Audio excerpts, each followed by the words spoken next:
Louange à Allah, que les éloges et la paix soient sur notre maître, notre prophète bien-aimé, le messager d'Allah. Sachez, frères et sœurs musulmans, qu'Allah vous accorde la miséricorde, que nous devons apprendre 4 choses. Premièrement, la science.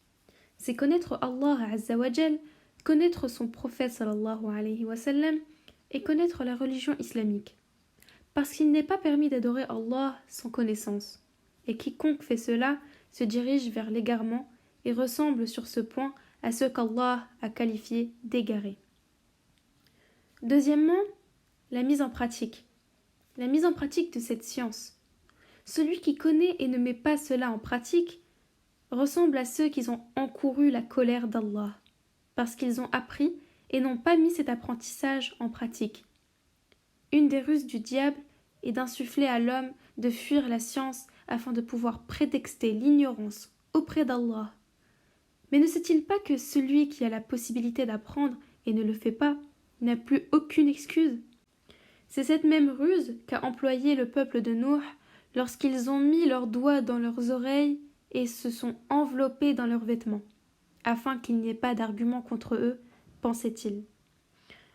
Troisièmement, inviter les gens à appliquer cela. Parce que les savants et les prédicateurs sont les héritiers des prophètes. D'autre part, Allah Azza wa Jal a maudit les enfants d'Israël car ils ne s'interdisaient pas les uns aux autres ce qu'ils faisaient de blâmable, comme et mauvais, certes ce qu'ils faisaient. L'appel à l'islam et l'enseignement de la religion sont des obligations, dites kifaya, c'est-à-dire que lorsqu'elles sont assurées par une partie suffisante de la communauté, la responsabilité du reste de la communauté est dégagée, mais même si elles sont abandonnées par tout le monde, tous sont responsables et portent le péché. Quatrièmement, la patience face au tort. La patience face au tort que l'on pourrait subir en cherchant à acquérir la connaissance, à la mettre en pratique et en invitant les autres à l'appliquer. Je vais veiller, mes frères et sœurs, à présenter mon travail de manière concise et me limiter aux hadiths authentiques du prophète sallallahu alayhi wa sallam.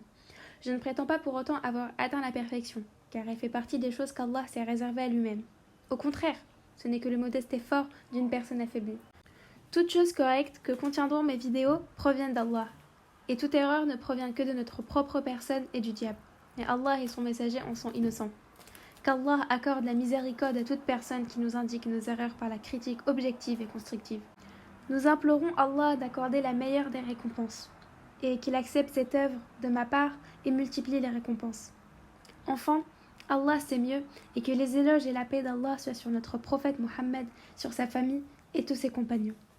Wassalamu alaikum wa rahmatullahi ta'ala wa barakatuh.